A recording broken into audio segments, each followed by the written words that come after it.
Selamat siang pemirsa, berjumpa lagi dengan saya Desa Ramadhani dan di samping saya ada rekan saya Yulda Lesti Puspitasari dari SMA Negeri 10 Semarang dalam acara seputar berita edisi Jumat 7 Juni 2024 untuk menggambarkan berita-berita teraktual dan terpercaya. Ini akan kami beritakan yang pertama, berita terkait terlilit masalah ekonomi dan keluarga Eka Cabuli dan bunuh bocah perempuan di Bekasi. Motif biadab Titik Setiawan. Teman-teman, di belakang adalah tempat ditemukannya seorang anak berusia 9 tahun dalam kondisi meninggal, dan di balik batu ini ada sebuah lubang dengan kedalaman 2 meter. Seorang bocah perempuan berusia 9 tahun lebih 5 bulan ditemukan tewas terbungkus karung di dalam lubang jetam di Bantar Gebang, Kota Bekasi. Korban nyata dibunuh oleh Titik Setiawan berumur 61 tahun. Korban dilaporkan hilang oleh kedua orang tuanya sejak Jumat 31 Mei 2024. Orang tua bersama warga kemudian melakukan pencarian terhadap korban di sekitar kelurahan. Berawal dari orang tua korban melaporkan peristiwa anak hilang ke RT, kemudian dari RT beberapa warga melakukan pencarian di kelurahan tersebut. Kata Kasat Reskrim Polres Metro Bekasi Kota AKBP Muhammad Firdaus di Polres Metro Bekasi, Senin 3 Juni 2024. Pada Jumat 31 Mei 2024, itu korban diajak masuk ke dalam rumah Titik lalu diajak nonton televisi dan diberi apel. Saat itulah Titik kemudian mencabuli korban. Korban sempat menginap semalam. Dari keterangan pelaku korban dia bertanya mau pulang, ujarnya. Pada Sabtu 1 Juni 2024 pagi, Titik membunuh korban dengan mencekiknya. Di sisi lain, orang tua korban mencari korban di sekitar Kamojek Jumat 31 Mei 2024. Orang tua dan warga sempat mendatangi rumah Titik pada Sabtu 1 Juni 2024 setelah teman-teman korban mengatakan bahwa korban sempat main ke rumah Titik. Akan tetapi, saat didatangi rumahnya, Titik tidak ada. Orang tua korban sempat mendatangi rumah pelaku, namun saat digedor tidak ada yang respon, jelasnya.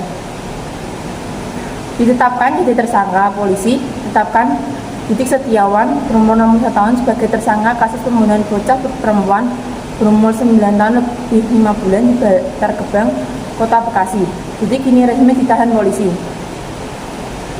Dia sudah tersangka dan ditahan, kata Kasat Reskrim Polres Metro Bekasi Kota AKBP Muhammad Firdaus pada wartawan di Bekasi, Senin 3 Juni 2024. Kedua, berita terkait kasus penganiayaan anak selebgram Agnia Punjabi oleh pengasuhnya sukses membuat banyak orang geram.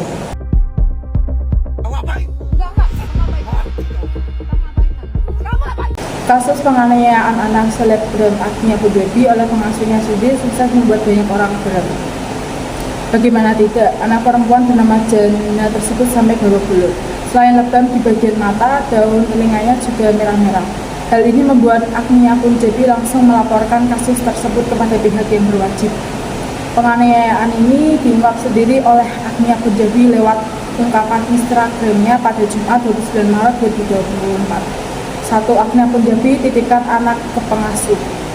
Agnia Punjabi dan suami diketahui menitipkan 2 anak mereka ke pengasuh karena harus ke Jakarta untuk menghadiri event ternama. Agnia menitipkan anak-anaknya selama 2 hari di rumah mereka di Malang, Jawa Timur. Pengasuh yang disebut sebagai suster diambil dari yayasan terkenal di Surabaya. Agnia mengaku tak mengambil masalah dengan pengasuh tersebut. Kedua, terjadi penganiayaan selama 30 menit. Dalam rekaman CCTV yang terungkap, suster menganiaya Jana, anak sulung Agnia Punjabi, selama 30 menit. Jana diperlakukan kasar dari mulai ditarik rambutnya dan dijewar telinganya. Pengasuh Jana takut ketahuan. Begitu sadar aksi kasarnya membekas di wajah Jana, suster langsung mengunci kamar. Dia kemudian mengirim pesan kepada pengasuh lainnya yang membawa Jana berobat ke dokter. Suster membuat alasan bahwa Jana terpleset karena main kabel dipasangin. Bocah 4 tahun itu juga disebut terkena hewan sehingga banyak lemak di wajahnya. 5. Pengasuh Jana dilaporkan ke polisi. Setelah mengumpulkan bukti rekaman CCTV dan lain-lain, Agnia Punjabi melaporkan pengasuh tersebut dilaporkan ke Polres Malang Kota. Kekerasan merupakan perbuatan seseorang ataupun sekelompok orang yang menyebabkan cedera ataupun hilangnya nyawa seseorang atau dapat menyebabkan kerusakan fisik ataupun barang milik orang lain Kekerasan dapat terjadi di saat individu atau kelompok yang melakukan interaksi sosial yang mengabaikan norma-norma serta nilai-nilai sosial yang berlaku di masyarakat dalam mencapai tujuan masing-masing. Norma dan nilai-nilai sosial yang terdapat di lingkungan masyarakat maupun lingkungan kelompok-kelompok yang ditempati ataupun ditinggali. Maka akan terjadi tindakan tidak rasional ataupun tidak senonoh yang akan menimbulkan kerugian di pihak lain tetapi dapat menguntungkan diri sendiri. Kekerasan juga memiliki faktor yaitu adanya prasangka buruk pada orang lain atau kepada pihak lain. Individu tidak dapat mengendalikan emosinya, lahirnya permasalahan yang memancing permusuhan di lingkungan sekitar ataupun lingkungan masyarakat maupun lingkungan yang kita tempati atau kita gunakan kontrol sosial sudah tidak berfungsi untuk mengendalikan persaingan yang terjadi adanya keinginan manusia untuk mendapatkan prestasi sehingga menyebabkan kekerasan semakin marak atau semakin banyaknya kasus kekerasan di Indonesia saat ini. Kekerasan ini terjadi paling banyak di dalam rumah tangga, fasilitas umum, dan tempat yang masuk dalam kategori lainnya. Sedangkan kasus kekerasan di Indonesia di sekolah dan tempat kerja jumlahnya kecil.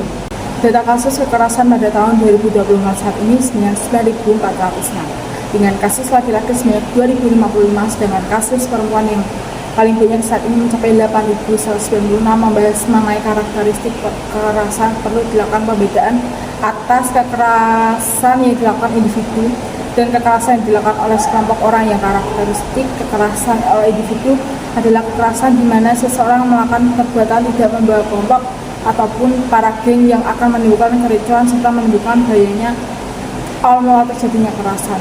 Sedangkan karakteristik kekerasan oleh kelompok adalah kekerasan di mana terdiri dari 2 orang atau lebih yang bisa disebut dengan kelompok ataupun sekumpulan orang yang akan melakukan kriminal atau tindakan kekerasan. Kekerasan individu selalu melibatkan timbulnya kesengsaraan atau penderitaan secara fisik, seksual, psikologis, dan penelantaran. Kekerasan dapat berakibat trauma psikologis yang membekas dan mengaruhi kepribadian individu. Bagian besar kekerasan dilakukan oleh individu yang pernah mengalami tindakan kekerasan atau terbiasa melihat perilaku kekerasan.